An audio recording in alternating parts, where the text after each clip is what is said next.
அதெல்லாம் களிமண்ணாக இருந்தது. இந்த அப்போ பாதி அப்படி ஒரு ஸ்கெலிட்டன் பில்டிங், அதில் ஸ்டெப்ஸ் மட்டும் இருக்கும். அந்த ஸ்டெப்ஸில் ஓடுவார். இவன் காய்ச்சலில் வந்த என்ன நான் ஒரு பெரிய கிரேன் வச்சுட்டேன். ஒரு 16 மாடி நீ ஓடணும், கார்த்திக் துரத்தணும், ஒரே ஷாட்டில் எடுக்கிறேன்ட்டேன். ஆமாம் சார், நீ எனக்கு கொண்டிருக்கலாம் இருக்கு. சரி பரவாயில்ல, முதல் படத்திலே இப்படி ஒரு தண்டனையான்ட்டு. ஆனால் ஓடினா பாரு ஆனந்தராஜ், உண்மையிலுமே 104 டிகிரி காய்ச்சலுங்க. எனக்கு வந்து மனிதாபிமானமே இல்லாத ஒரு எனக்கு அன்னைக்கு விட்டேன்னா அந்த படத்தை எடுக்க முடியாது திருப்பி. அவ்வளவு சிரமங்கள் அன்னைக்கு. ஸோ அந்த ஓட்டம் இன்னைக்கும் நிக்கல. நான் அப்பவே அழகா இருப்பான். ரொம்ப நம்ம இன்ஸ்டியூட்னு ஒன்னே நம்மளுக்கு ஒரு சந்தோஷம். செல்வமணியோட கிளாஸ்மேட் அவர். செல்வமணி செய்யார் இவங்கெல்லாம் கிளாஸ்மேட். சரி வாடாப்பா அப்படின்ட்டு.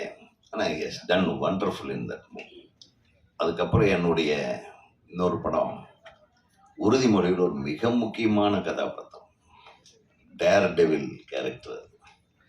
இன்டர்வெல் அப்படி வந்து நிற்பாங்க, அதுதான் இன்டர்வெல். எக்ஸ்ட்ராடினரி கேரக்டர் பண்ணாரு. ஸோ அப்படி சின்ன வயசுல ஆரம்பிச்சது.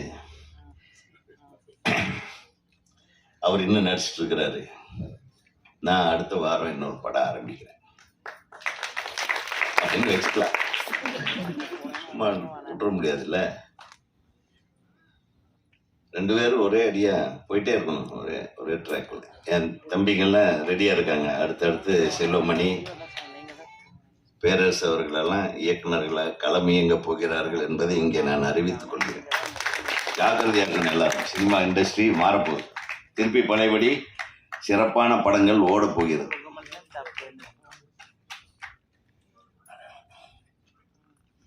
நான் எத்தனையோ கம்பெனி ஓப்பனிங்க்கு போயிருக்கேன், பூஜைக்கு போயிருக்கேன். ஆனால் இப்படி ஒரு கம்பெனியோட, மாஃபியா கம்பெனியோட ஃபங்க்ஷன் இன்னைக்கு தான் ஃபர்ஸ்ட் வந்துக்கிறேன் நான்.